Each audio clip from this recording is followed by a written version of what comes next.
안녕 여러분, 조디입니다. 오늘은 외국계 기업에서 주로 사용하는 용어들에 대해서 이야기해 볼게요.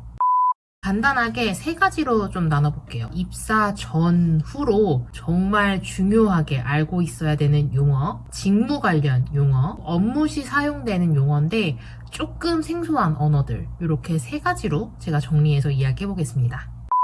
입사 전후로 가장 중요한 게 이 회사에 어떻게 입사를 해야 되는지 연봉, 월급 관련된 용어들이 저에게 무척 중요했거든요. 근데 여러분들한테도 그럴 것 같아요. 먼저 입사하기 전에 외국계 기업의 공고를 확인하고 지원서를 넣잖아요.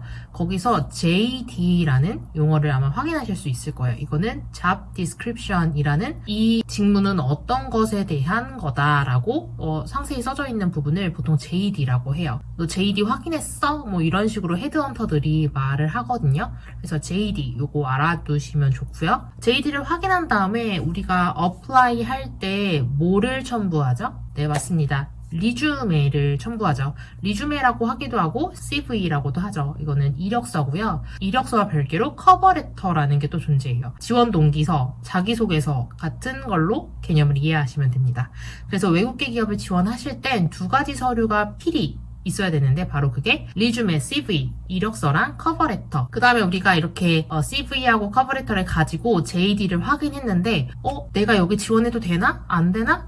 궁금해할 때가 있잖아요. 거기서 이걸 확인하시면 돼요. 주니어를 뽑는지 시니어를 뽑는지. 주니어는 보통 신입을 뜻하고 신입인데 경력 3년 미만까지도 주니어로 취급을 하고요. 그 다음에 시니어는 그 이상을 말합니다. 그런데 지원하실 때 완전 신입만 제외하고는 어느 정도 경력이 있으신 분은 주니어, 시니어 가리시지 않고 일단 어플라이 하시는 걸 추천드립니다. 네, 그 다음에 중요한 거 나오죠?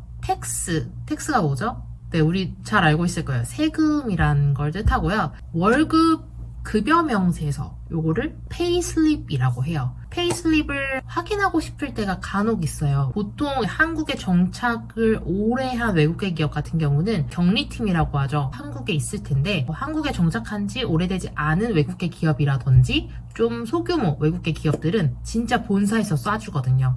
그럼 그렇게 될 경우 유로에서 하나로 바꿔지는 개념을 생각을 해서 월급을 받아야 될 텐데 그럴 경우 페이슬립을 급여 명세서를 봐야 할 경우가 종종 발생합니다. 급여 명세서, 페이슬립 꼭 알아두시고요. 요것도 또 확인하셔야 돼요. 그로스 페이가 얼마냐, 넷 페이가 얼마냐. 그로스 페이는 세금 다 포함된 거.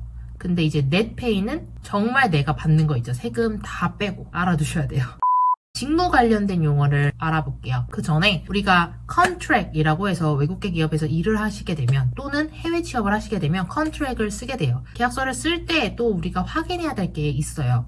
내가 퍼머넌트, 영구적인 직원, 즉 정직원인지 아니면 temporary, temp이라고 말하거든요. 그러니까 임시직원인지 요거를 확인하셔야 돼요. 임시직을 외국계 기업에서는 통상적으로 그냥 이 사람 템이야, 템 뽑자 뭐 이런 식으로 얘기하곤 하거든요. 그래서 이 컨트랙 할 때 내가 템인지 퍼머넌트 직인지 요걸 확인하셔야 되고 또 요거는 한 가지 그냥 꿀팁이라면 꿀팁인데 내가 외국계 기업에서 일을 하고 싶은 뜻이 정말 완강하다면 템이어도 일단은 지원하는 걸 추천드려요. 외국계 기업은 보통 템으로 뽑는 경우가 굉장히 많고 이 템에서 정직원이 되는 사람들이 많아요. 외국계 기업은 그 업계 사람들끼리 많이 알더라고요. 뭐 예를 들어서 조디 내가 걔 템으로 뽑았던 애야. 근데 일을 잘해서 내가 퍼머넌트로 변경해줬어. 뭐 이런 식으로 진짜 그들 라운드, 그들 업계 사이에서는 이런 얘기를 종종 하더라고요. 제가 광고 마케팅 회사 다녔었을 텐데 그게 외국계 기업이었어요. 저보다 정말 연차가 높으신 분이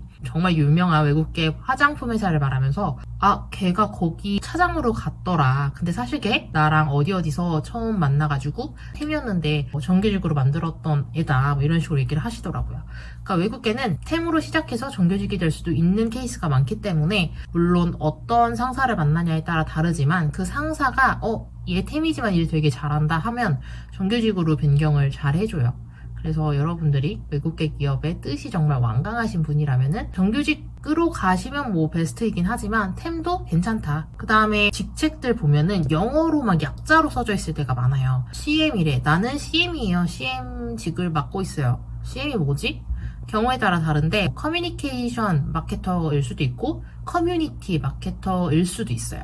캠페인 매니저도 CM으로 부를 때가 있죠. 그래서 이런 약자들은 사실 그 업계에 따라서 조금 종종 달라지니까 요런 게 있다 정도만 알아두시면 좋을 것 같습니다. BM이라는 것도 있어요. BM은 비즈니스 디벨롭먼트 매니저라고 해서 한마디로 뭐 영업직을 비즈니스 디벨롭먼트 매니저라고 해요. 비즈니스를 이제 발전시키는 매니저들. 이게 한마디로 영업이라는 거죠. 또 마케터들 사이에서는 이런 용어 되게 많이 사용하기도 해요. 킥오프라고 해서 우리 킥오프 미팅 할까? 뭐 이런 식으로 얘기를 자주 해요. 킥오프라는 거는 이제 차는 거죠. 그러니까 프로젝트의 시작을 알리는 미팅이라고 해서 마케터들이 자주 사용하는 용어입니다.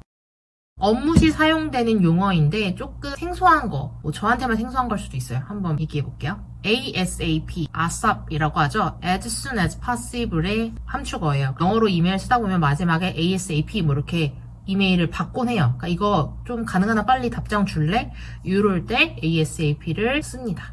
FYI라는 함축어도 많이 쓰는데 For your information 이란 뜻이에요. 예전에 내가 이러이런 걸 부탁했었어 라고 그 히스토리를 얘기할 때 For your information 이라고 할 수도 있고 이러이런 거를 내가 부탁하고 싶은데 다른 팀한테 받은 거야 하면서 For your information 한 다음에 그 팀에서 받은 정보를 아래 붙여서 전달할 수도 있고 이럴 때 FYI라는 용어를 사용합니다. 타임라인이라고 해서 이거는 뭐 히스토리랑 비슷한데 우리가 프로젝트를 한 타임라인에 대해서 이야기해보자 하는 거는 재작년엔 이런 걸 했고 작년엔 이런 거 했고 올해는 이런 걸 하자 이럴 때 타임라인이라고 표현을 자주 하고요. 파이프라인이라는 것도 자주 논하곤 하는데 파이프라인은 우리가 이런 프로젝트를 했을 때 여기서 뻗어갈 수 있는 방법들 또는 이 프로젝트를 우리가 일구기 위해 진행해온 세세한 것들을 파이프라인이라고 해요. 쉽게 예를 들면 요즘에 많은 사람들이 자기의 일, 메인 잡 이외에도 부수적인 수입을 벌기 위해서 뭐 유튜브를 한다든지 글을 쓴다든지 뭐 스마트 스토어를 한다든지 이런 부수적인 잡들을 가지고 있는 분들이 있어요.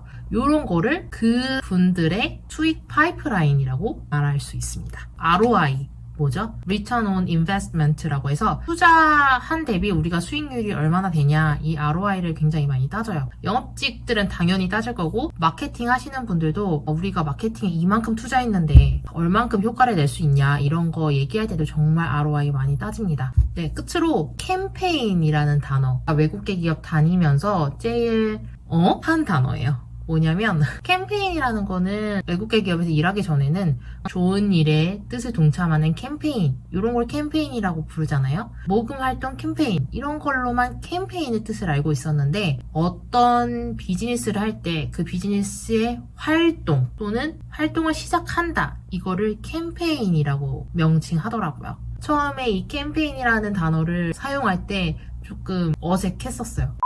여러분들에게도 그런 조금 어색한 단어가 있을 수도 있을 텐데 오늘 이 영상을 통해서 조금이라도 좀 친근한 외국계 기업 해외 취업하실 때 필요한 단어가 습득이 되시면 좋겠습니다. 그럼 여러분 다음에도 유용한 영상으로 찾아올게요. 네스터 여러분 오늘도 좋은 하루 되세요. 수고하셨습니다.